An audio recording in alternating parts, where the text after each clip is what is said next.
So hello, welcome back my YouTube channel. Good morning all of you. आज मौसम काफ़ी अच्छा है, तो सुबह मॉर्निंग में उठ के एक्सरसाइज करना काफ़ी फ़ायदेमंद होता है। तो आज करेंगे एक्सरसाइज और शेयर करेंगे पूरे दिन की शेड्यूल कि कब पढ़ाई करना है और कब सेल्फ स्टडी, कब लाइब्रेरी। सो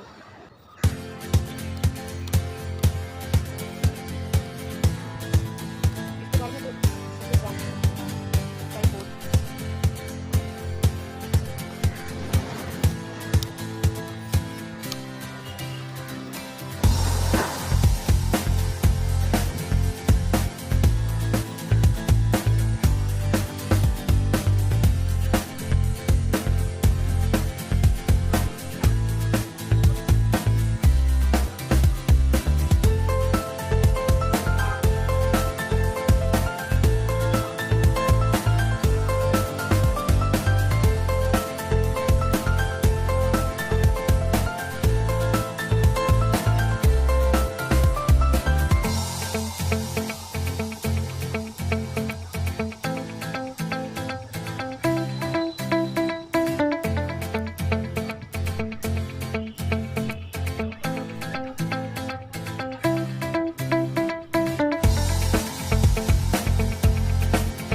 हमारे रूम में ये खिड़की है जो हवा के साथ साथ प्रकाश भी देती है, और यहाँ पे बैठ के पढ़ने का मज़ा ही कुछ और होता है।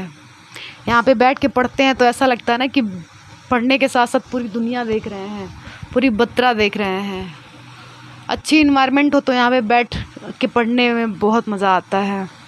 अभी टाइम पास ज़्यादा हो गया है, अभी कुछ घंटे पढ़ेंगे। तो पॉलिटी में सबसे ज़्यादा क्वेश्चन पूछे जाने वाला 2 चैप्टर है।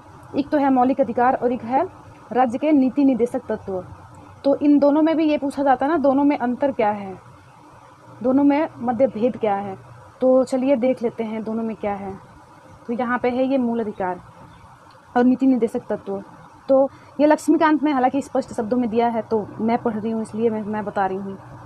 ये नकारात्मक है, जैसा कि ये राज्य को कुछ मामलों पर कार्य करने का से प्रतिबंध करता है। ये कुछ कार्य करने से प्रतिबंध करता है राज्य को, लेकिन ये सकारात्मक है। राज्य को कुछ मामलों पर इसकी आवश्यकता नहीं होती है। और इसके बाद ये है, ये न्यायोचित होते हैं। इनके हनन पर न्यायालय द्वारा इसे लागू किया जा सकता है, जैसे उच्च न्यायालय और सर्वोच्च न्यायालय में हम सीधे जा सकते हैं। ये गैर न्यायोचित होते हैं, इन्हें कानूनी रूप से न्यायालय द्वारा लागू नहीं किया जा सकता। तो इसकी अपील हम किसी भी न्यायालय में नहीं जा सकते हैं अगर इस नीति निर्देशक तत्वों का अगर हमारे साथ हनन होता है। तो इनका उद्देश्य देश में लोकतांत्रिक राजनीतिक व्यवस्था स्थापित करना है, और इनका उद्देश्य देश में सामाजिक एवं आर्थिक लोकतांत्रिक की स्थापना करना है। और ये कानूनी रूप से मान्य है। इन्हें नैतिक एवं राजनीतिक मान्यता देती है, कानूनी रूप से मान्य नहीं है। ये व्यक्तिगत कल्याण को प्रोत्साहन देते हैं, इस प्रकार ये व्यक्तिगत हैं। और ये समुदाय के कल्याण को प्रोत्साहित करते हैं, इस तरह ये समाजवादी हैं। इनको लागू करने के लिए विधान की आवश्यकता नहीं होती, ये स्वतः ही लागू हो जाते हैं। इन्हें लागू करने के लिए विधान की आवश्यकता होती है, ये स्वतः लागू नहीं होते हैं। और आखिरी है, न्यायालय इस बात के लिए बाध्य है कि किसी भी मूल अधिकार के हनन की विधि को वह गैर संवैधानिक एवं अवैध घोषित करें।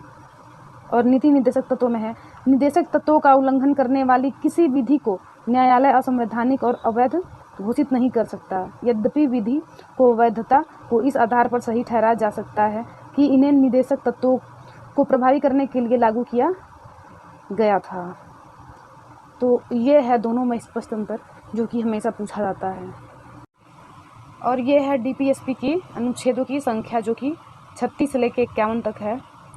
तो इसको याद करने में थोड़ा सा टफ ऐसे लगता है कि कैसे याद करें, लेकिन बहुत आसान है अगर हम याद करते हैं तो नीचे का सबसे पहले, ये तो मुझे सबसे पहले यही याद हुआ, जो कि न्यायपालिका का कार्यपालिका से अलगाव और अंतर्राष्ट्रीय शांति एवं सुरक्षा। इसके अलावा मैंने कई बार क्वेश्चन देखा है, जैसे ये होता है ना कि अभी 39 है ना, 39A पूछ लेगा। और सबसे ज़्यादा पूछे जाने वाला क्वेश्चन मैंने देखा है ये कि अनुच्छेद 40 में क्या है, ग्राम पंचायतों का संगठन। तो बस ऐसे ही यही है, पढ़ने का तरीका अपना अपना।